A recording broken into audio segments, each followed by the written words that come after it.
is up, ladies and gentlemen? Welcome back to the No Gimmicks podcast here on the DFPN. I am your host, Brad Like a King, made us Kelvin Cayley, along with the fabulous Frankie D. For those who don't know, the fabulous Frankie D got this name from the legendary Honky Tonk Man. Before we get into tonight's show, I want to say that yesterday put Gunther into the line of passing the legendary Honky Tonk Man's record for a number of days that he has held the Intercontinental Championship. How do you feel about this, Frankie D? I mean, it is what it is, right? Like, you know, it is what it is. I got no problem with Gunther passing Honky Tonk Man's record. I mean, that's what, at some point the record was going to be broken. I mean, we saw this when a New Day broke Demolition's tag team record. You know what I mean? Yeah. So it is what it is. I mean, I'm a Honky Tonk Man fan. I am. But let's just get down to basics. All right. We wouldn't even be talking about the Honky Tonk Man had Ricky Steamboat not pretty much vacated the Intercontinental Championship. And I mean, Honky Tonk Man had some good matches there. One in particular was with Macho Man Randy Savage on Saturday Night's Main Event. But the thing I remember the most about the Honky Tonk Man's run, and this is no disrespect to Honky because I'm a Honky Tonk Man fan, the guy christened me the fabulous Frankie D. Yes, he did. I remember him losing it to the Ultimate Warrior at SummerSlam. You know what I'm saying? That's what you remember out the run. And I'm not saying it was a bad run. I'm just saying that when it comes down to the Intercontinental Championship coming back to being the workhorse title that it was in the 90s, where you had wrestlers like Shawn Michaels and Bret Hart and Razor Ramon and Mr. Perfect, it's kind of brought the prestige back a little bit with Gunther as the champion. So yeah, records are meant to be broken. It kind of reminds me, I don't know, man. It's a kind of a situation like where on that episode of King of the Hill where Bill's record was broken, and Hank and all them had to. It was crazy. They brought Bill back to high school football team and all that shit. You know what I'm saying? So that's kind of where I'm at with it. It's going to be broken. It is what it is. He's still the greatest Intercontinental heavyweight champion, in my opinion, and I agree with that. He is one of the best. I wanted to put that out there that I do enjoy the fact that Gunther has brought prestige back to that title. Right. It was a dormant title. They thought about changing it out a couple of times, but he brought it back to the forefront and made it an important title to hold. So props to him. The championship, real quick, that I'm really kind of worried about right now would be the U.S. championship. I think the U.S. championship has kind of suffered. Honestly, dude, the U.S. championship has never really felt important, and it's just one of those relics, honestly, that they acquired through the purchase of WCW. Yeah, and it's just it's just never been that. If you want to put it into perspective of where it should be, the Intercontinental Champion should be the one feuding with Seth Rollins right now. The United States Champion is the one that should be feuding with Roman Reigns for the SmackDown, the undisputed, championship. That's the way. I agree with that. I agree with that. And we're not getting that. And then you have two sets of tag team titles that only one team is holding. It makes no sense. Yeah, you know what I'm saying? They need to do what they did with the other belts with those belts. Just make one set of belts and call it a day. But let me ask you this, since we're on the subject of this real quick. Gunther has made this title such a relevant title. Who's the man that should beat him for this belt? Just off the top of your head. Off the top of my head, Jey Uso. I agree with that.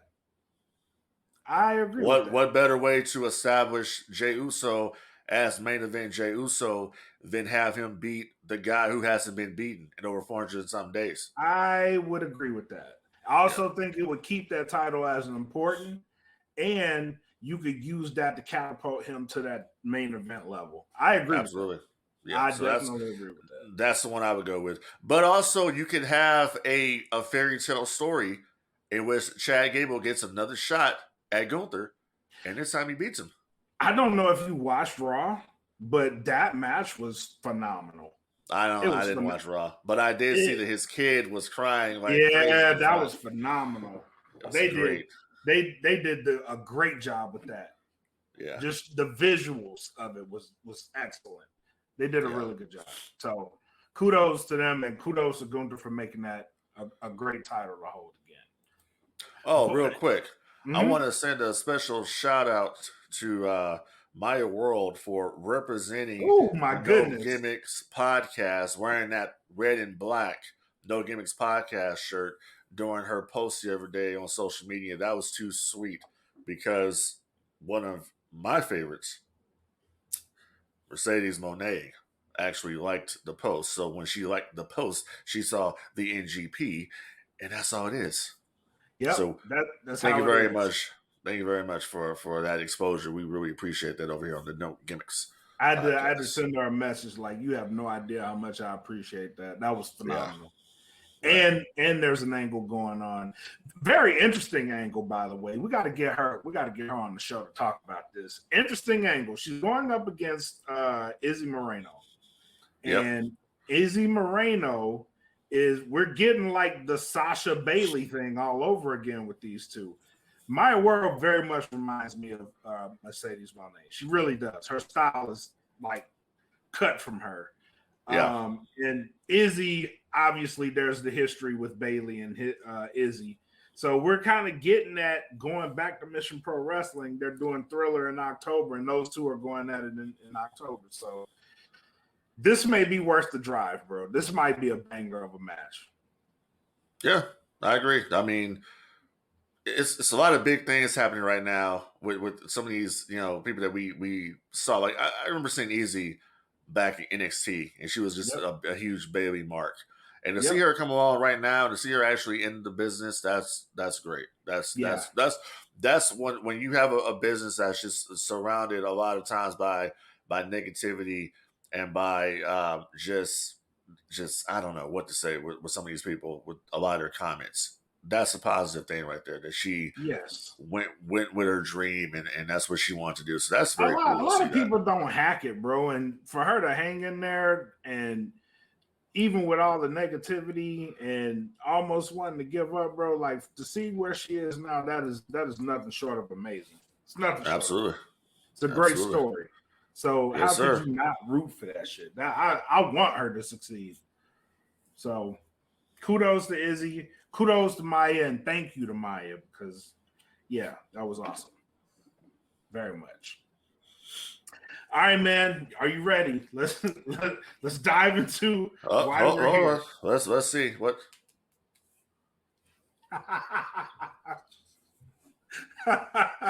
It's clobbering time.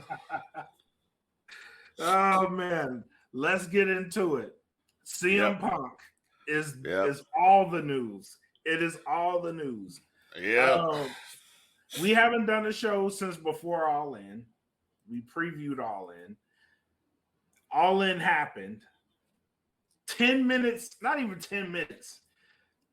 First match of the night. As CM Punk is walking out, it breaks news that him and Jungle Boy got into a backstage scuffle. Something happened, right? Yeah.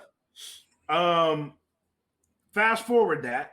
They did an investigation. Tony Khan said there was going to be an investigation. They did it. Tony Khan made the decision ultimately to fire CM Punk, release him from his contract with cause. I have to say that, with cause. So he fired him with cause. CM Punk is no longer a part of All Elite Wrestling. What the fuck? What happened? Brother, I'm honestly surprised that it didn't happen sooner than it did. I'm really surprised that CM Punk even lasted as long as he did there. With all the backstage drama you heard with the Elite, Mm-hmm. possibly leaking stuff to the dirt sheets. Um, and let's put it into perspective here. We heard stories going on in AEW before Punk ever got there. Because everyone wants to be like CM Punk is the problem. He was a problem in the locker room. No. There were stories of backstage chaos and egos way before Punk ever came to AEW. We heard it with And Cody. we heard with Cody, and that's why Yep. Cody's not there anymore. So let's not get it twisted. I think what it comes down to is that there's so many CM Punk haters out there that don't want to look at this situation from a logical point of view here. And I think that they just, in an unbiased point of view, they want to look at it as, okay, I hate this guy, and I'm going to just bury him and go with the flow and believe whatever you want to believe. Okay. There Right. are things that are going on here that are at work that we don't know all the details. We don't know all the stories. Exactly. We don't know. We still don't even know why Cody left from there and came over to the WWE. And why Cody really, I said this a few months ago, that there's possibility they may work together again. Now I'm not so sure about that because Cody obviously didn't want to be there for whatever reason. Mm-hmm. And Cody's a WWE guy now. Yeah. You look at what's going on here. I mean, here's the thing, man. I think in the scheme of things here, my problem is, okay, you fired him with cause. Okay. I made sure I pointed that out. Why did you let him perform? If the situation was so tense and you felt your safety was in jeopardy and all that because somebody lunged at you, whatever, why did you let this guy perform? Why didn't you have the police immediately escort his ass out the building, call an audible, and say, you're not even performing tonight, I'm going to get rid of you? So different than when the Ultimate Warrior held up Vince McMahon for money, and then he came backstage and got fired. Why are we waiting this long? You do your investigation, your disciplinary committee or whatever. That's a very good point. Whoever the hell that is decides the recommendation is we're going to fire our biggest draw. We're going to fire the guy that's giving us our record houses. We're going to just let him go. I think that was a bad move, in my opinion. And quite honestly, Tony Khan, and I have respect for Tony Khan because Tony Khan does a lot of things right for as far as me as a fan. One of the things he does, and I put him over for, is that he goes out and gets licensed music. I'm a big fan of that. And can use that music in perpetuity after the show, which basically means anytime they stream DVDs or whatever, he'll have access to those songs and not have to dub it like the WWE does. I respect that. Right. But I said it before. We talked about this personally off the air, off the record. You need a guy backstage like Undertaker or someone that can keep your locker room in check. Yes. You got to have someone doing this because obviously you don't have that. And if you don't have that, then these situations here get out of control. The entire situation here falls at one man's feet, and that's Tony Khan. And it goes back to Tony Khan for the lack of leadership that he's shown here. You can't be one of the boys. You have to be the boss. And that's the problem. You know what I'm saying? Eric Bischoff, I'm a huge fan of Eric Bischoff, but you heard stories back in the day of how Bischoff catered to certain talents, being the NWO guys that he wanted to be boys with backstage. Okay? Same thing here. I want to be cool with these guys. I want to be friends with these guys. You can't have it both ways. Vince McMahon was a boss. Vince McMahon was friendly, yes, to his talents. But at the end of the day, the buck stopped with Vince. True. Vince never had these issues in the locker room other than Brett and Sean. But with Brett and Sean, you got to kind of decipher what's a work and what's a shoot. Same thing here. If Jack Perry went out there and basically you've had multiple people come up and say, Tony Schiavone said this. CM Punk said, dude, the real glass thing is stupid. Need I remind you, what happened to Goldberg on WCW Thunder in 2000? All right. When they did the angle, when they brought the NWO Silver and Black, the NWO 2000, he chases Bret Hart out the arena, goes backstage. There's a limousine sitting there. This is shoot glass. He's banging on the damn windshield and he severs this right here. Takes him out of action. He's out the angle. Now they got to really just, that whole January 2000, right, January 2000, if you look back at WCW January 2000, that was a horrible month for WCW. Because not only did Bret Hart get hurt, Goldberg got hurt, taken out. They had to reshuffle that sold out pay-per-view. It was all bad. So they're trying to save a Jungle Boy Jack Perry who has a career ahead of him. Hey, you don't need to sacrifice yourself and fall on real glass. That's what they're trying to stop you. And then you want to mouth something off in the camera and say, well, I'm trying to get heel heat. Bro, that's a backstage situation that nobody knew about unless you're reading the dirt sheets about them telling you not to do the glass. So how are you trying to get backstage heat? Or trying to get heat? That's a backstage story. They got leaked to the sheets because somebody's leaking information to the sheets. That's what it is. Now that information's public because you said it on air. But to address a comment, Tony made that call. He made the call to get him fired. But continue. Oh, that's just it is what it is. Tony made the call, and you do it before Chicago. Why would you just not let Punk perform, and then after that say, listen, we're going to cut ties here? But to say, well, I was in danger. My life was in danger. This is first. Dude, he didn't come off very good in that at all. The only time I remember, you listen to the Jim Cornettes will tell you about how these rabid fans were back in the day. And when he was getting real serious heel heat and they try to attack you. All right. I don't think Tony Khan's ever actually been in a real fight or anything like that. and because the only time I remember somebody like going after somebody that I heard of backstage has been a couple of occasions where this has happened. I remember hearing a story about Nails going after Vince McMahon. Yeah. I remember Bad News Allen having an issue with Vince McMahon over money. I remember hearing, the Roddy Piper, Kevin Nash story. Okay. Hell, the Ahmed Johnson story. Ahmed Johnson stories. So, but the one that sticks out to me too is the Bret Hart versus Vince McMahon when he supposedly knocked Vince out. Cocked him. So, did Vince come up and say, I felt in fear of my life? Did Vince come out and say that after the situation? I was in fear of my life? No. Vince said Bret screwed Bret and became the biggest heel in the business. Right. That's what he did.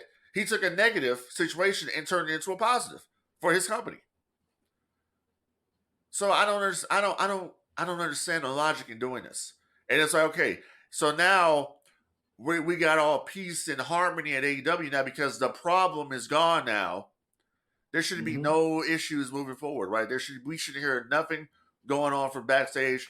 But everybody's cool. The cancer is gone from the locker room. Right. That's the issue. That's the whole issue. The whole issue is the problem's still there.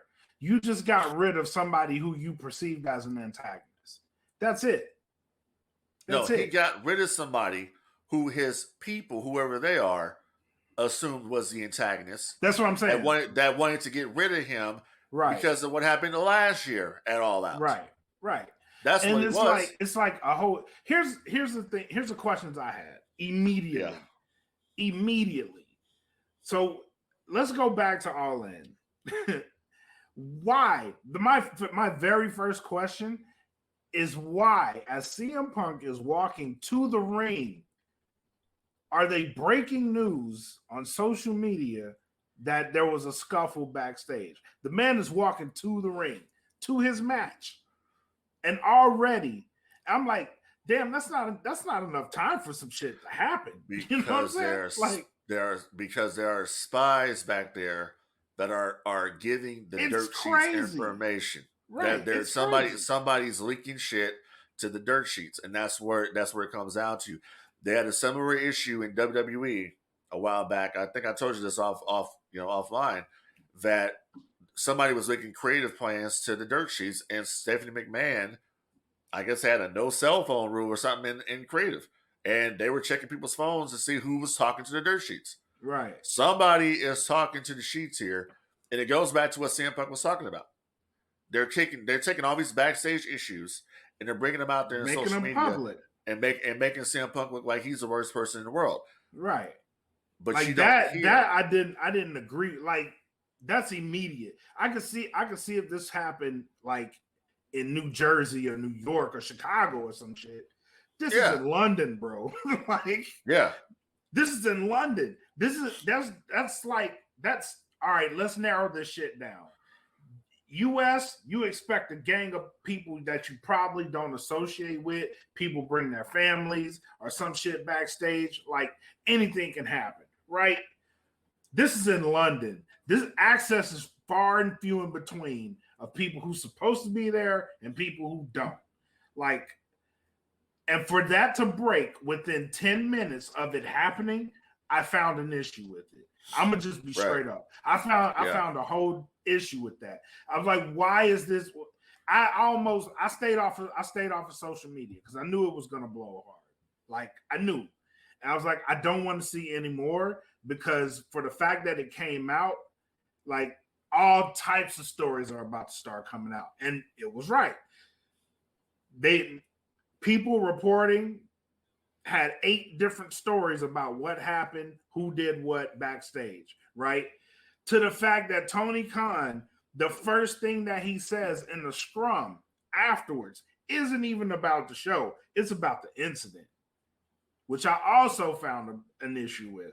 Like, this thing is so terrible that it overshadowed the biggest show that they could have possibly had at that No one is talking about All In anymore for the great wrestling show that it possibly was, and the attendance that it pulled in. No one's talking about that anymore. No one's talking about it. They're talking about the drama here. And my God, dude, we have not yet even heard a peep yet from CM Punk. Not at all. And I want to hear what Punk has to say. Oh, because you know Punk's going to go. He's going to keep it real. He's going to keep it real. He don't have to, and he don't have. And it's like all these people that are hating on CM Punk and saying, "Oh, he's the best at getting fired," and not, dude, was he necessarily fired from WWE, or did he walk out? He walked out. He walked out, right, and then was later released. Right. It's pretty much on his wedding day. He walked out because of the issues that he was having over there with certain talents, Ryback, and a couple other people, is what happened. So let's cut the bullshit right now and stop saying the guy got fired from WWE. You can't fire me if I walk out. Right. That's just what it is. Okay. True. I walked out. I walked out on a lot of money because I wasn't happy. Okay. Right. Just and like honestly, this situation here. I could see after All Out, I could see him walking out. I honestly could. Yeah. Enough is enough with this childish bullshit. It's childish bullshit is what it is. But here's the thing. I don't think CM Punk was in the AEW. I don't think it was for a long run, and I'm gonna tell you why I say this. Remember before Punk came back to Collision, before he came back to AEW, they were in Chicago. Mm-hmm. Remember, he was backstage at WWE visiting over there. Yeah, he actually spoke. We did. He actually spoke to Hunter for a few minutes, and then they asked him if he, asked him to leave. Right. Now, I think he was over there filling it out. Yeah, because he already knew. He already knew what it was going to be when he came back to AEW. The structure hasn't changed over there. Nope. You just re-signed these guys to new contracts. Okay? If they have an issue with you. I don't know what the issue. Honestly, I don't get it. You hear We stories. probably won't know what that is. You hear stories about people. I don't know the Young Bucks. I don't know the Elite. You know what I'm saying? But all I know is that there was issues here between Punk and these people Right. that was getting leaked to the dirt sheets. And Punk caught on to this shit that it was being leaked to the dirt sheets. Oh yeah. So you take, like I said, you take your biggest draw, your biggest rating ever for Rampage. Say, we're gonna fire you with cause. And with cause basically saying, okay, well, we have a reason to do it or whatever. Well, here's the thing. I think this ends up in court. Yeah, I think that Tony Khan was honestly, and I've heard this from other people, and I tend to agree with this. They're trying to set up a defense for Tony Khan because CM Punk's going to take his ass to court. I believe that's what's going to happen. I think he has a legitimate case too, and he sure does. And it goes, and it's all on their video. It goes back to all the shit that was happening last year. Okay, to me, if I'm CM Punk, I look at it like this: this is a conspiracy, and it's been snake bit since I got back. I tried to work it out with these guys. I flew to Atlanta to work it out with these guys, to talk to them, to try to ease the tensions or whatever. And then at the last minute, the Elite canceled the meeting. Like, this guy here is just, they just don't want to have anything to do with this guy over here. And I'm thinking to myself, so you don't want to make money. That's what it comes down to. See, that's where it goes back, bro, what I was talking about before, where the biggest detriment in the wrestling business to me is guaranteed contracts. Because if you're on a guaranteed contract, that means I can do whatever the hell I want to do, and I'm still going to get paid for it. Whether I'm here wrestling or whether I'm at home, I'm going to get paid for it. And that's where they had a problem. That's where they had a problem in the WCW days. It was the same kind of mentality. It's just a point where I can just go out and walk through the matches, and I don't give a shit because guess what? You're still going to pay me because I have a guaranteed contract. Correct. So if I have a guaranteed contract and I'm an EVP, what really can you tell me? What can you really do to me? Oh, I don't want to deal with this dude over here. I don't give a damn about what you have planned. I don't give a damn about making any money because guess what? I'm already making money. It doesn't matter how much we draw in the house. I have a guaranteed contract. There's no incentive anymore, dude. That's what it comes down to. When you work the indies, when you're working for Mission Pro, or Metroplex Wrestling or whoever it is, Dog Pound or whatever, they have an incentive to go out there and rock the place because you draw. That's how you get paid.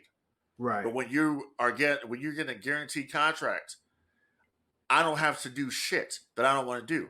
I don't have to work with this person. I don't have to work with that person. And what are you gonna do? Send me home? Fine, send me my paycheck. Yeah. For the talent, it's a gift and a curse. Because you do end up with situations like these. You do. Yeah. Like I like that they are guaranteed the money, but again, it's a gift and a curse.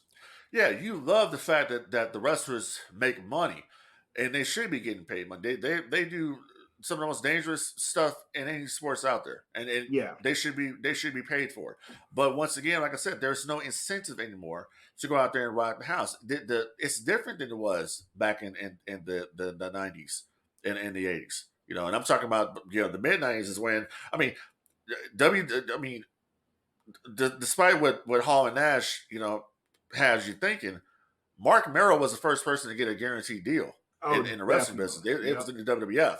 Yep. Hall and Nash then took it to WCW, and they were able to get guaranteed deals and get favored nations and all that shit. We can do a whole story on favored nations, right? A whole podcast on favored nations. It's just wild, right? But looking here with Punk set away. He still got paid. Punk wanted to come back, and they had a whole show built, and that's what people don't understand. You can put as many people as you want to on Collision now. The Young Bucks immediately are on Collision after Punk gets fired. Like immediately, people don't see. People don't see what's going on here. Like, do people have blinders on? Are your hate for Punk just blinding you to the fact of what's going on here? It's like the questions I have Like none of them got answered. None of them. And the more I see, the more I'm like, I can't help but think somebody's trying to sabotage this shit, bro. Like I can't help but think it. I don't think it's sabotage that's going on here. I just think that it's certain people that I don't want to have play on my playground. Is what it is. That's what it comes down to. Yeah, I agree. I agree with that. You don't see Vince McMahon having EVPs that were talent. You had road agents that were that's part of the problem. Producers. Yeah, and you got like I said, man. It's a different business nowadays. Yeah, because there is no more wrestlers court that we hear about. Right. There's no enforcer over there. There is nobody to keep I mean, Christopher Daniels, great talent. But Christopher Daniels is supposed to be head of talent relations. And every time something comes up, when a talent comes up, their contract is up, whatever, there's no communication from AEW to the talent. You never heard this with Jim Ross. Right. You sure as hell didn't hear it with John Laurinaitis, with all his faults. What is going on here, man? Like this is supposed to be, you're supposed to be the number 2 organization here in this country. Okay, you're on TNT and TBS weekly. That's the thing, though. Like we shouldn't know this shit. So why is this information being sent out for public knowledge? We should know. Well, here's the thing. The dirt sheets have been around as long as the business has been around. I mean, Meltzer's been reporting wrestling since the late 70s.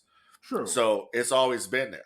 But when it comes down to, I'm getting into a fight and I'm making my entrance and I'm doing this shit and it's already out there that something happened. John Ross Sapp, like as soon as he's walking out. Well, he's got stooges over there that are telling him shit.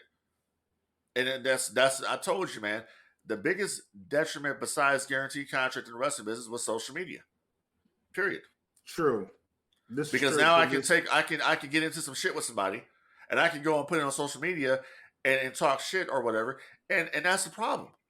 That's the big problem.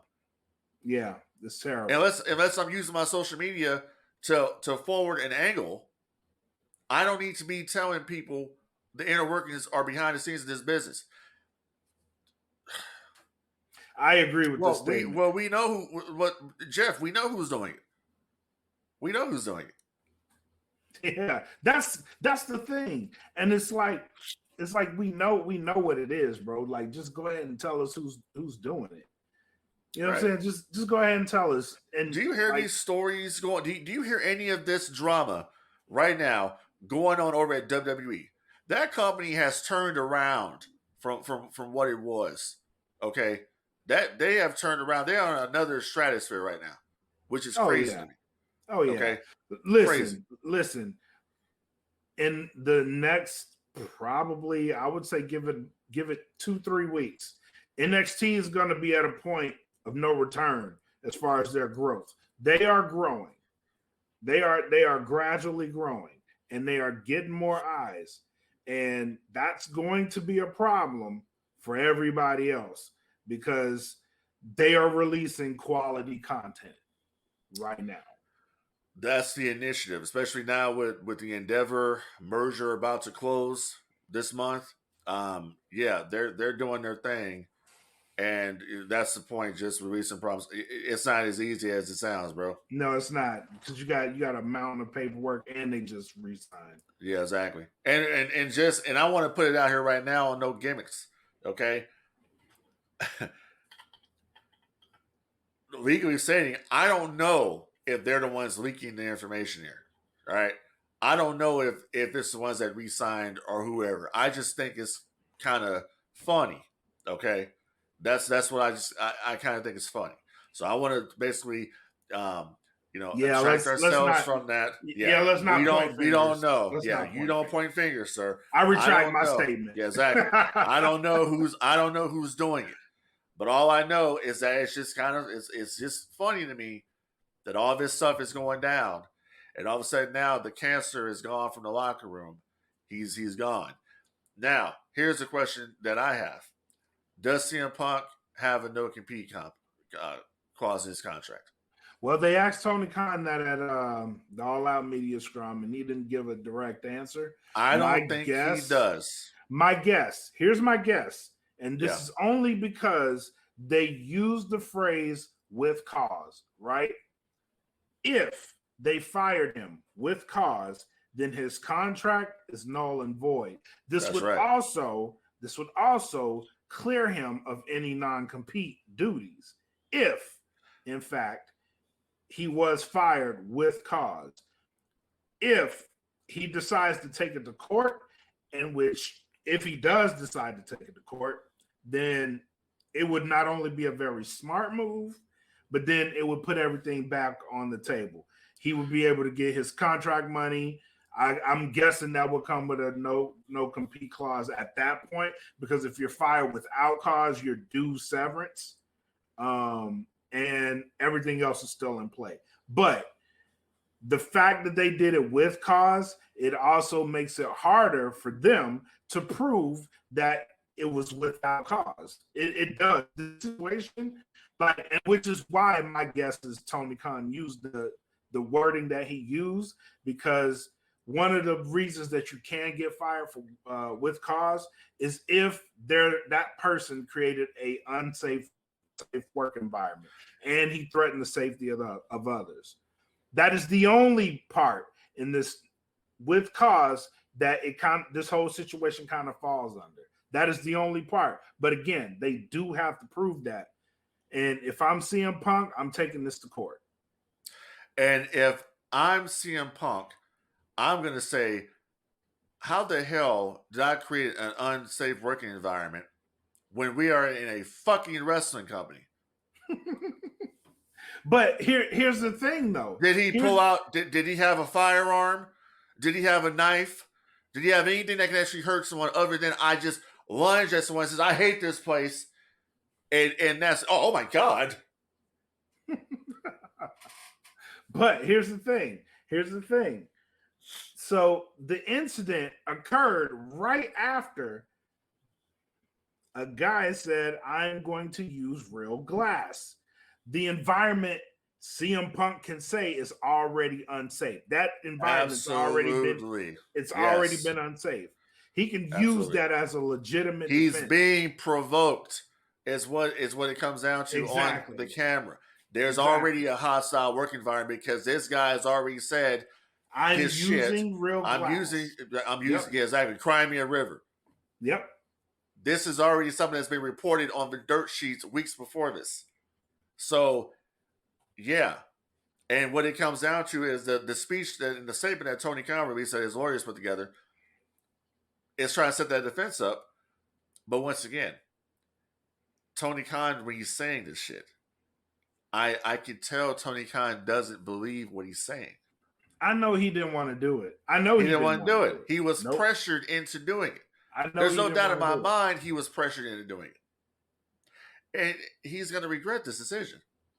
Well, it's already so let's get into the ripple effects, because there's going to be a lot of effects on it. Oh yeah. There's going to be. Wait. Bring up this comment here that Jeff put. He says, let's see, I'm sure. No, I'm not signing shit. I don't have to. No, I don't have to. We see with Vince McMahon that NDAs don't really mean a damn thing. Yeah, that's true. I would not. If you fire me with cause, I'm not signing anything. I'm not signing anything. I don't have an obligation. Exactly. You just cut ties with me from your entire company, so I don't have to do business with you at all. Yep. And I wouldn't be signing it. That's a done deal. Yeah. So that's why I can't wait for CM Punk to come out and say what it is.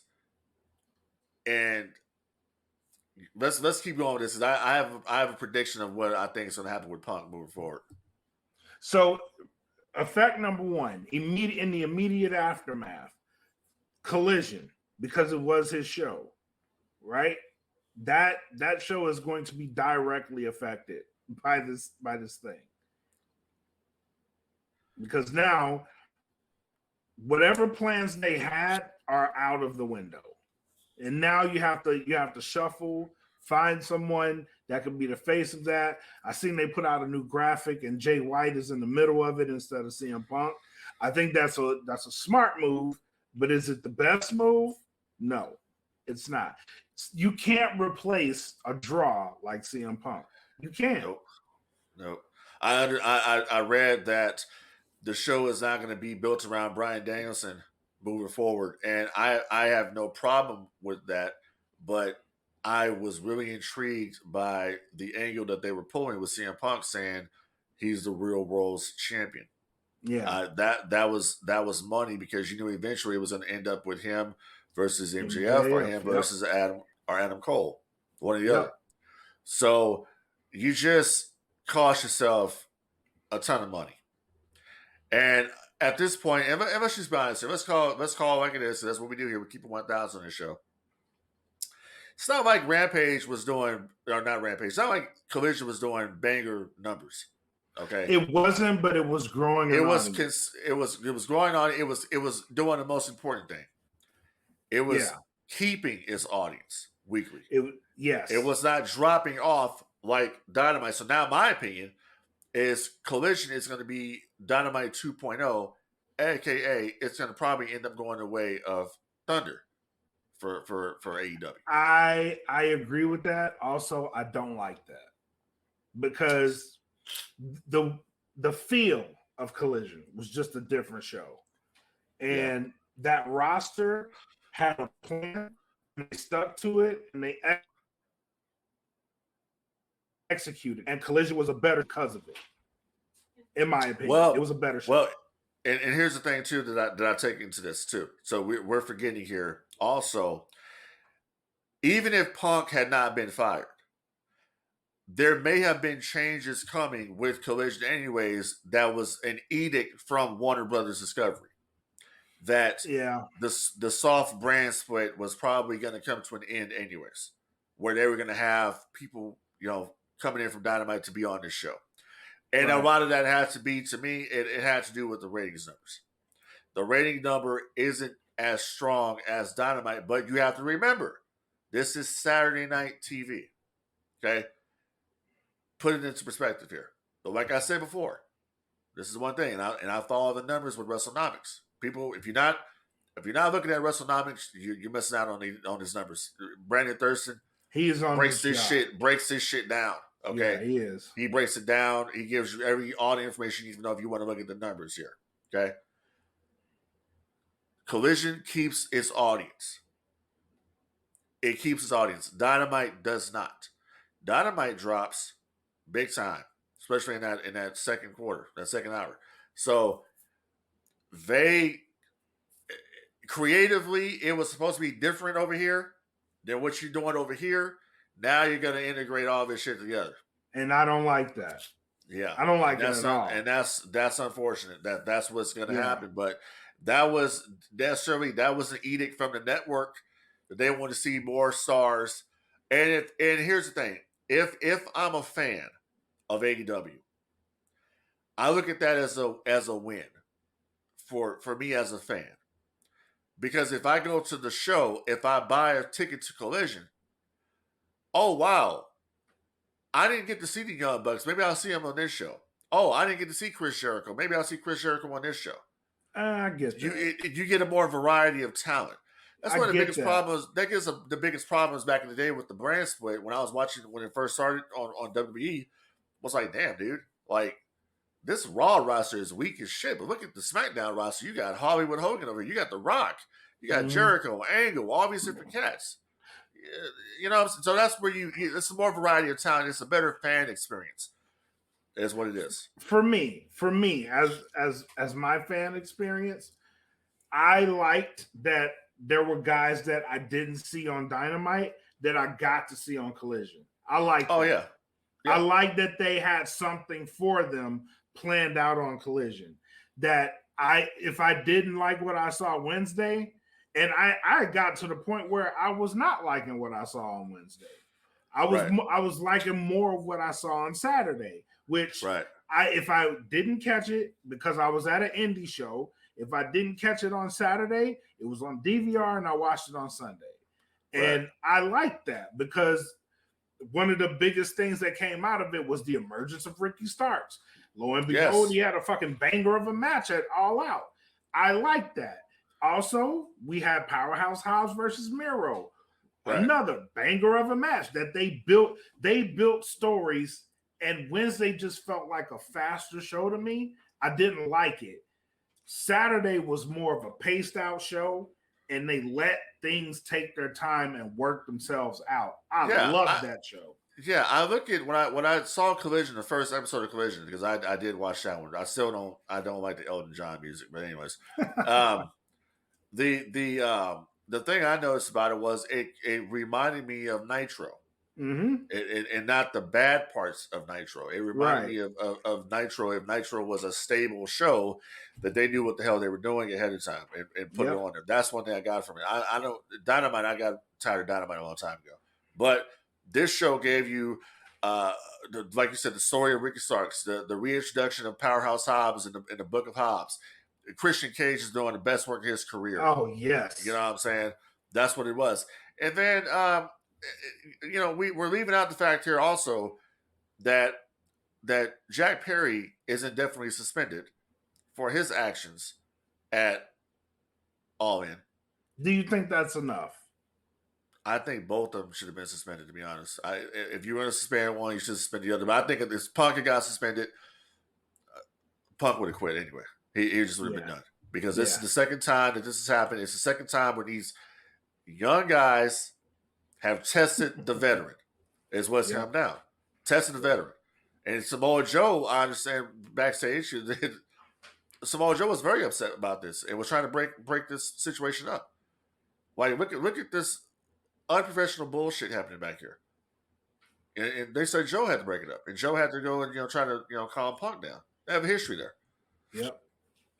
And then went out and had a fucking kick-ass match. You know what's funny? you know what's funny about this is that you're not hearing a lot of AEW talent coming out, because you would think that this guy was a problem.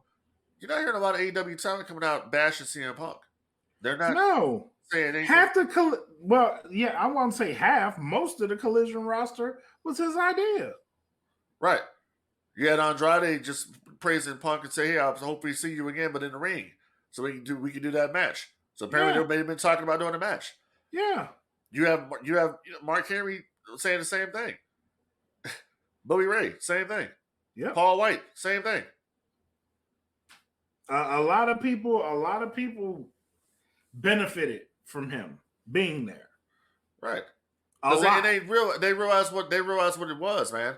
A lot, like I said before, a lot of people that, listen, CM Punk has been very outspoken. That's just his nature. That's just the way he is. If you look back at CM Punk in TNA, look at CM Punk in Ring of Honor, look at CM Punk in WWE, he's always been just the outspoken type of guy. And that's his forte.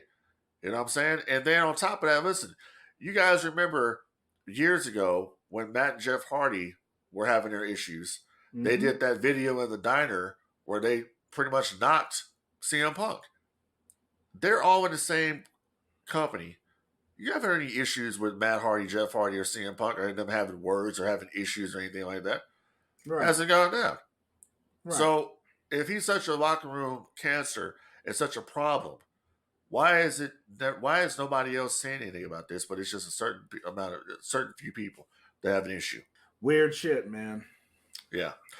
But predicting the future, I predict we will see CM Punk back in the WWE.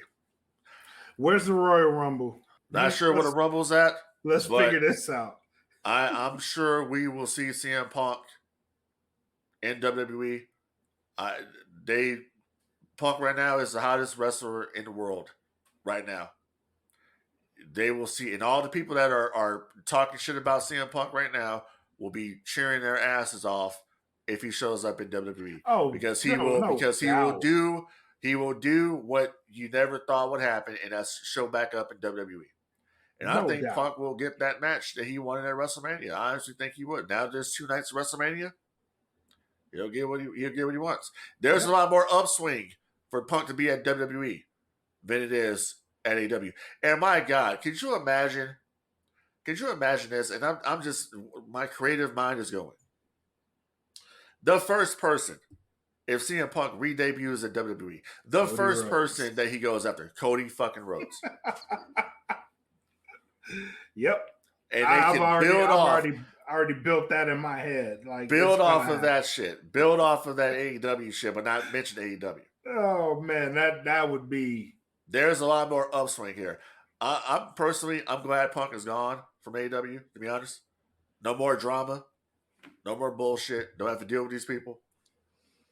He still obviously loves the wrestling business. He just was not in love anymore with AEW like he was before. Yeah. I honestly think he thought it was going to be different over here, and it's just issues. And you might as well go back to the devil, Exactly. You might as well. Exactly. So yeah, there was even a story out a couple days ago about supposedly him having a run-in with William Regal backstage, and I'm like, really? And it's like, but this is the thing though, like, and the dirt sheets kill me, man. They absolutely kill me because you report the bad shit, right? The shit that happens, you report that immediately, right? What about this happened? This happened like months ago. Why are you reporting this right now? Because that's the point. You trying to pile exactly pile. That's right, and I don't believe that for a second. I don't like that, bro. I am not a fan of that shit. I am not. Why don't you talk about the story that Dax Harwood told when he was doing his podcast that got shut down because people didn't like what he had to say? Why don't you talk about how when CM Punk got there and was they were telling him that in the future we're probably going to end up working together, and that's when they had that stable there. I forgot what they were called. But they were kind of like a horseman kind of stable with MJF, the Pinnacle. Yeah. And he gave them all, he heard that they like to drink coffee or whatever, and he gave them all like Starbucks gift cards. They were like $500 a piece. He gave it to all the guys trying to fit in. You don't hear any of these guys coming out saying anything negative about them. Where's the Wardlows coming out saying something negative about Punk? Where's the MJF's coming out saying something negative about CM Punk? Where are all these different guys coming out saying negative stuff? That's an interesting name because MJF has been quiet. He hasn't said anything. Nobody has. No one said anything. That could be an edict from AEW not to mention this situation on social media. That could very well be put in place. Yeah, true. But you didn't hear anybody, even when Punk wasn't there, when Punk was suspended the first time, and you didn't think he was coming back. You didn't hear a lot of wrestlers coming out knocking CM Punk. It's just a certain few people. People came out and had positive shit to say about it. Exactly. Namely, Jade Cargill. Jade Cargill was like one of the biggest voices when he got suspended the first time. Absolutely. Yeah. Like he works with the women. He does a whole bunch of shit. Yeah. And absolutely. You don't hear that. You don't hear that circulating through the dirt sheets, and it's a shame because when something like this happens, it's like. And this is just me. This is just me paying attention. It's like, damn, bro, y'all keep piling shit on to this man, but nothing good. Like, why isn't John Moxley coming out saying something negative about Punk? Why isn't Claudio coming out saying something negative about CM Punk? Why isn't Renee coming out saying something negative about Punk? So Saraya, all these different Ruby Soho, all these different people. Why are they not saying anything negative about CM Punk? If CM Punk was this fucking guy, this egomaniac and this cancer to the AEW locker room, why aren't these people saying anything about it? They would have had no problem ripping him because this would be the thing to do. Yeah, would just be rip CM Punk. It's not happening. So, like I said before, this is a bad situation that Tony Khan took care of a long time ago, and it never should have got to this point. Honestly, he needs to clean house. Seriously, because there's a certain atmosphere there that is hanging a dark cloud over that company, and you need to clean it, man. Like, you need to bring somebody in that doesn't give a shit about anybody. They just want good business. That's who you need to bring in. I don't care what that person looks like. Bring them in because they need to keep your locker room in check. They do. And you cannot tolerate, and which is funny to me because they have someone there that's like that. Jim Ross is there.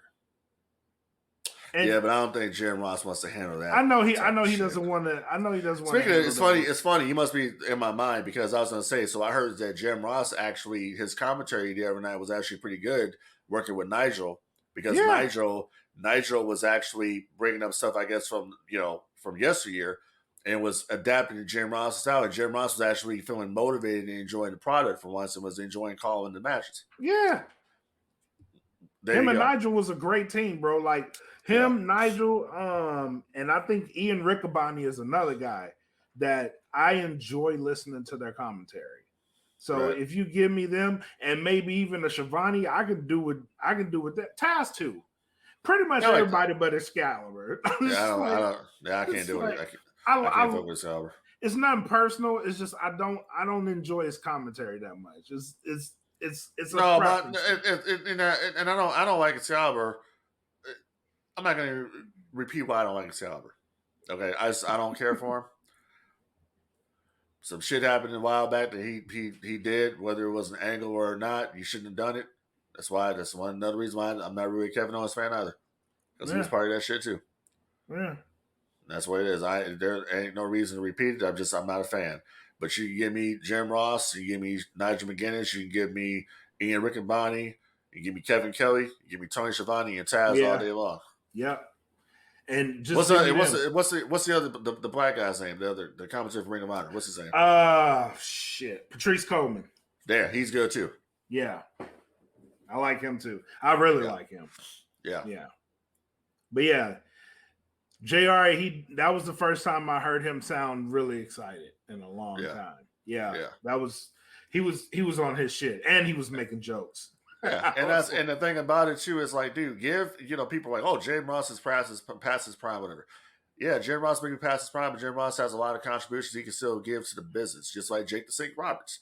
Yes, man, I follow Jake Roberts on Instagram, and it's just crazy, just the turnaround. And he's back with Cheryl now, and and all that, and just positivity. And Jake has a podcast as well. Dude, I'm so happy for Jake, man. Yeah, absolutely. I'm so happy for him. Absolutely, yeah. Yeah, there's a lot of different podcasts out there, bro. Like Jake has a podcast. I listen to it. Ted DiBiase has a podcast as well. Everybody has a pod, and it's pretty good too. And of course, Jeff Jarrett has his My World. I love Jeff's podcast. Eric has 83 Weeks. Kevin Nash predicted CM Punk would be fired from AEW. He did before it happened. He said, you have to let him go at this point." That's what he said. Yeah, Dutch Mantel said he would have fired both of them. Is what he said. And I can't say I disagree with him.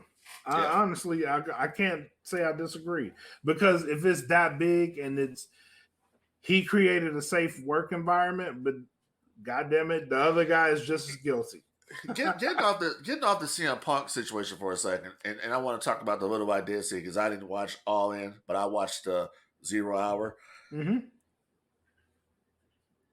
People underappreciate just how great Jeff Jarrett is as a heel, and just how great Karen Jarrett looks, man. Like, Jesus Christ, woo! Yeah, she's a looker, dude. She was a looker back in TNA days. Yeah, she was. Yeah, absolutely. So people really underestimate just how great Jarrett is at drawing heat. He's a master at it, bro. Do y'all not understand that Jeff Jarrett got eyes on Ric Flair's last match? Dude, he did. That was That was great. That was great. Him and Jay Lethal and all that, and Jay had a big part of that too.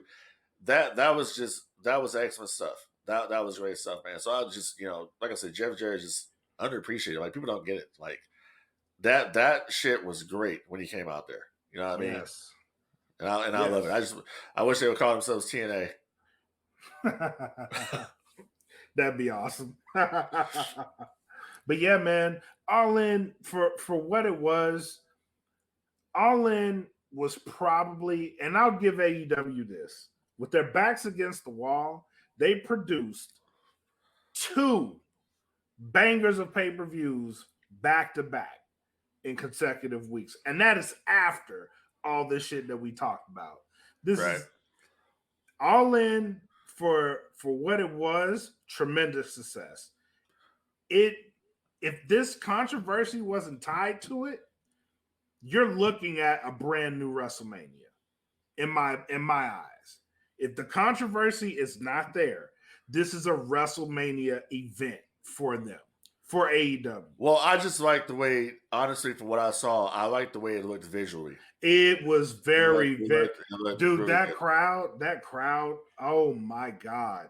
Like, how could you not put on a great pay per view? That crowd was amazing. Yeah, and let's get into the point right now. I don't dislike AEW. I don't hate AEW. I don't have a problem with Tony Khan or the locker room or anything like that. I just don't like the way certain situations are handled over there. Yeah, because there's conflicts of interest involved here, especially when you have people with certain titles, and then you cannot be an executive and be one of the boys.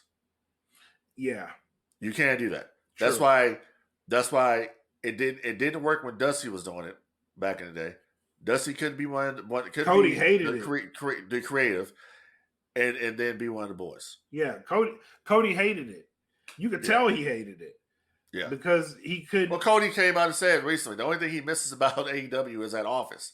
He had an office. Yeah. He says in that office they would turn up after the shows. He said he misses that. That's the only thing he misses about AEW is the fact that he had an office. Yep.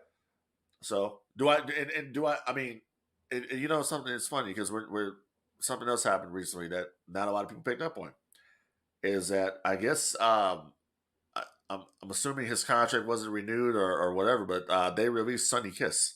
Oh yeah, I was thinking this the whole show. Like a lot of things get swept under the rug, and they didn't do anything with Sonny Kiss. Actually, Tony addressed that at the All Out Media Scrum. He did address the fact that and his reasoning was he's like, look, we have a lot of people on the roster.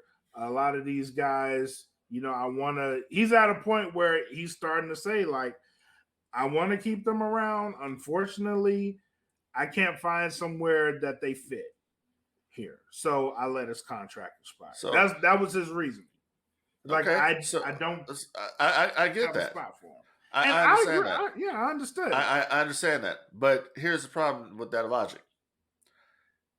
You can't say that when you have lots of people on your roster and you don't know where they fit and they've just been hanging around. I'm thinking Tony's gonna start letting contracts expire. This is what you have to. As a business person, you got to. It's simple economics. You have to do this because you got multi-million-dollar deals going on here with people. Okay, you got all these guys on the bottom. You don't have these other shows anymore. What was it, Dark Evolution and Dark? Yeah, I don't need these talents. And that's what he said. You got to fit them in. You can fit them in. I mean, but in reality, and I'm not a Tony Kiss, Sonny Kiss fan. I'm just pointing out the obvious. Yeah, that's what he said. Though Sonny Kiss was never on Dynamite. He never did anything. Right. The gimmick is just to be fair. The gimmick is just too out there. It's too out there for a national mainstream wrestling company. It just wasn't going to work. Right. To be fair, but Tony did address that. He was like, we don't have Sonny was prevalent on Dark and Dark Elevation. He's like, we don't have those platforms anymore, so it's harder to find him a spot that fits on one of our other shows. It's hard to find him hold on. Well, real quick. It's hard to find him a spot on Rampage. Yeah, that's what he said. I'm paraphrasing. But listen, that's just a PR spin. That's just a PR spin to just say, listen, we don't think the guys ain't. Yeah, we don't. Creative has something for you, dude. Yeah, that's what it is. That's just what it is. Basically what it was. Without saying creatively, I don't have anything for him. But yeah, that's basically what it was. So, and Sonny Kiss in an interview a while back too, where he was talking about he wanted to do more. He wished he could do more in AEW and all that. And this was like a few months ago. So, yeah, I just didn't see it working. There's gonna be a lot of people in that boat, bro. It's going to be a lot of people in that boat. Yes, sir. Especially since they don't have those two platforms. And it's going to be harder because, listen, the best AEW product, and I'm going to say this until I can't say it no more, because we saw a match between Samoa Joe and Shane Taylor on All Out. That was a banger. The best AEW product right now isn't even on television. It's on the Honor Club, and that's Ring of Honor. Ring of Honor is AEW's best product. And if you're not on that, good luck getting on anything else. That's just that, and I hate saying it like that, but that's the truth. If you're not going to get on ROH, chances are you're not going to be shown on television. But ROH is the best product. It's hard to get on ROH because they're creating more stars on ROH. You just gotta find the product and watch it. But they're creating people on, because right now they have Billy Starks, who's in the program. She was in the program with Athena, and now she's with Athena. Athena's taken under her wing, so Billy Starks is probably going to come out of that a huge star, because they're probably going to shoot her right up. Shane Taylor just proved himself against Samoa Joe. Now he's got a name for himself, bro. They are creating people in ROH. Cool. So yeah, it's going to be hard for you. If you're one of those on the board of people, you might want to start looking, because if Sonny Kiss was like a mainstay, I didn't think they were gonna release him ever, but he's gone, and that is the writing on the wall for everybody else, in my opinion. Well, we shall see. Yeah. All right, man. Final thoughts. What you got? The final thoughts is, well, first of all, condolences to for Terry Funk and Bray Wyatt when they returned. That we didn't talk about that. We didn't do a show that week when they passed away. So yeah, condolences to them. I saw yesterday the former lead singer of Smash Mouth also passed away. So it's a bunch of it's crazy, man, and just that's just crazy. And Bob Barker, my man Bob Barker, passed away as well. But 99 years old, that's a hell of a run. You got to hold down the fort for the catchphrase now. I do. But what I'm going to hold down to is this, brother. Who's the U.S. champion right now? Is that Rey Mysterio? Yes. He's the worst. So, brother, I'm the real U.S. heavyweight champion. All right, and I'm going to show up and challenge Mr. Mysterio.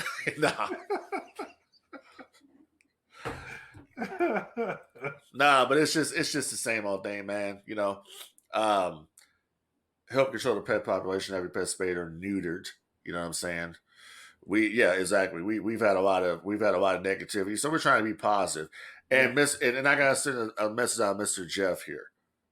Mr. Jeff, you and I are gonna coagulate, because whether you like it or not, brother, Ahsoka is a flop, and I'm gonna prove it. Oh, that's loaded, bro. that's a loaded statement. How are you gonna get fucking stabbed with a lightsaber and you survive? It's a loaded statement. What is going on here, man? Hey, man, organs can get missed. Bullshit. So that's where we at. Next time on No Gimmicks, whether it's on the No Gimmicks podcast or whether it's on the what is it? The United, what is it? USDN. USDA. I always get USDA. Whether it's this show or their show, okay, we're all Dat Filming Podcast Network. We're gonna get down and dirty with this one, because I got a lot of shit to say, brother. All right, you get what I'm saying? He said, "Clear your schedule." we should. I will see, sir, if I can make it work. I'll see if I can make it work. But the bottom line is that I got the numbers to prove it, and I'm good with the numbers, and we'll go from there. Because here's the thing: if Obi-Wan can stand there in front of Darth Vader. Darth Vader takes his saber, and that's just the end of Obi-Wan. How the fuck is this bitch surviving? How is Reva surviving? Come on now. That's Disney Star Wars. But we gonna talk about it because it's gonna be on and on. It's gonna be on. We gonna get funky like a monkey in public. All right. And that's all I got. I look that's all I forward to got. that one. Yeah, that's all I got, man. And don't forget, support the brand, the No Gimmicks podcast right here at DFPN. Support our brand. Patreon, $3 gets you in exclusive shows across the board. People need to get up here and understand. All right, we're taking over. All right, yes, we're taking over the world, man. Okay, yes, man. That's what it is. Because you're not going to get the quality that you get here at No Gimmicks, all right? And this is a great discussion that you're not going to get what you get out here. You're going to get a bunch of kiss asses out there. You're going to get a bunch of suck asses that have an agenda. We don't have an agenda. I just shoot the shit and I just tell it the way it is, just like Blak tells it the way it is. Just like all our podcast platforms, we tell it like it is. We're real people. We're all creative, and we all have an opinion. All right? And as long as the First Amendment is still in order in this country, I'm going to say what the fuck I want. Well, you go right on ahead there, sir. That's right. We have a lot coming down the pipeline for our interview series. So I know we're going to have Kari Jai Wright back on the show to update us where he is. We're going to try to bring Maya World back, Tommy Prince. Find all of these people on Instagram and follow them. Tommy Prince is coming back on the show, and I'm going to shoot for Izzy. I'm going to try to bring Izzy on the show before this event so we can get a little talk in. So that's what we got coming down the pipeline. But that and more. Stay tuned, man. Thank you to everybody that's been supporting the brand, buying the merch, rocking the merch, taking pictures of it. Once again, huge shout out to Maya World for rocking our merch. A huge shout out to Bubba John. Yes. For rocking the No Gimmicks merch. That red and white, just too sweet, man. So we really appreciate that over there. And we're all in this to make it better. And we got a lot of shit coming down the pipeline here. Also, shout out to the Bob Culture Podcast. They launched a new website, BCP Plus. Make sure you go find that, check it out. DFPN is actually contributing to that website. So make sure y'all go check that out too. So, yeah. I think we did it. Punk, Royal Rumble, 2024. Yep. Let's find out where this is. Yep. That's what I think. Find out where this is and let's go. Because it's going to be. Absolutely. Yep. All right, man. If you got nothing else, I got nothing else. Yeah, we'll see y'all next time right here on the DFPN No Gimmicks Podcast. Deuces. And enjoy the fucking wrestling, people. Peace.